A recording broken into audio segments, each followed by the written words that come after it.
पुणे शहर, पिंपरी चिंचवड आणि पुणे ग्रामीण परिसरामध्ये बनावट कागदपत्र देऊन जामीन मंजूर करणाऱ्या टोळीचा पर्दाफाश जो आहे तो करण्यात आलेला आहे। पुणे पोलीस आयुक्तालयाच्या हद्दीत असणारा झोन 5 कडून ही कामगिरी करण्यात आलेली आहे आणि जे बनावट कागदपत्र त्यांनी या संपूर्ण गुन्ह्यामध्ये वापरलेले आहेत ते आता पुणे पोलिसांकडून हस्तगत करण्यात आलेले आहेत। वानवडी पोलीस स्टेशन जे आहे त्यांच्याकडून ही मोठी कारवाई करण्यात आलेली आहे। मोठं रॅकेट जे आहे त्याचा पर्दाफाश करण्यात आलेला आहे। यामध्ये बनावट आधार कार्ड असेल, रेशन कार्ड असेल, त्यासोबतच ऑनलाईन 7/12 वरील जे नाव आहे ती त्याच्यामध्ये बदल करून ही कागदपत्र जे आहेत ती कोर्टासमोर सादर करण्यात आली होती आणि त्या कागदपत्रांच्या द्वारे जवळपास 32हून अधिक गुन्हेगार जे आहेत त्यांना जामीन मंजूर करून देण्यात आलेला आहे। यामध्ये जे आरोपी आहेत त्यांना भारतीय न्याय संहिताचे जे कलम आहेत त्याच्या विविध कलमांतर्गत त्यांच्यावर गुन्हे दाखल करण्यात आलेले आहेत। आतापर्यंत 11 आरोपी जे आहेत त्यांना ताब्यात घेण्यात आलेलं आहे। त्यासोबतच जे वकील आहेत ज्यांच्याकडून हे सगळे कागदपत्र व्हेरीफाय केले जातात त्यांचा देखील तपास सुरू आहे। या व्यतिरिक्त जे रबरचे स्टॅम्प बनवून आधार कार्डवर किंवा रेशन कार्डवर मारले जात होते ते स्टॅम्प देखील ज्या ठिकाणी त्यांनी बनवून घेतलेले आहेत त्याचा देखील तपास सुरू आहे। यामध्ये एकूण 11 आरोपींना ताब्यात घेतलेला आहे। 32 गुन्हेगारांना अशा पद्धतीने बनावट कागदपत्र देऊन जामीन जो आहे तो मंजूर करण्यात आलेला आहे। त्यांना देखील आता पुन्हा एकदा कोठडी दिली जाणार आहे। एकूणच याबाबतची काय अधिकची माहिती आहे जाणून घेऊयात झोन 5 DCP राजकुमार शिंदे यांच्याकडून।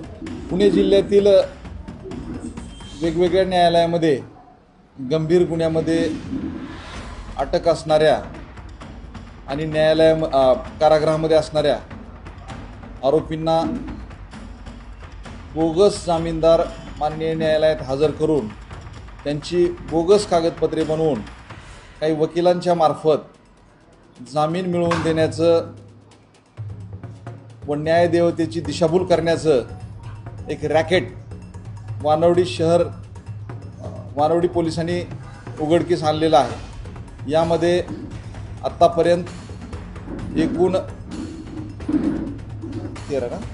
11 लोकांना अटक करण्यात आलेली आहे, ज्यामध्ये मुंबई, ठाणे, पुणे ग्रामीण परिसरातून बोगस जामीनदार तयार करण्यात आले होते। त्याचबरोबर बनावट आधार कार्ड, रेशन कार्ड, 7/12 उतारे, पुरवठा अधिकाऱ्यांचे शिक्के तयार करणारी टोळी यांनाही अटक करण्यात आलेली आहे आणि अशा या बोगस जामीनदारांना न्यायालयापुढे हजर करणाऱ्या 2 वकिलांना अटक करण्यात आलेली असून पुढील तपास चालू आहे। यामध्ये सन्माननीय न्यायालयानं श्युअरिटी मंजूर केल्यानंतर बनावट जामीनदारांना 1,500 ते 2,000 रुपये जाण्या येण्याच्या प्रवास आणि राहण्याच्या खर्चासह मिळायचे आणि बनावट कागदपत्र तयार करणाऱ्या टोळीला प्रत्येक जामिनामागं 3,000 ते 4,000 रुपये मिळायचे आणि उर्वरित रक्कम संबंधित न्यायालयात जामीनदारासाठी वकिली करणाऱ्या वकिलांना मिळायची। पुण्याहून मुनायनपुरे, सिविक मिरर।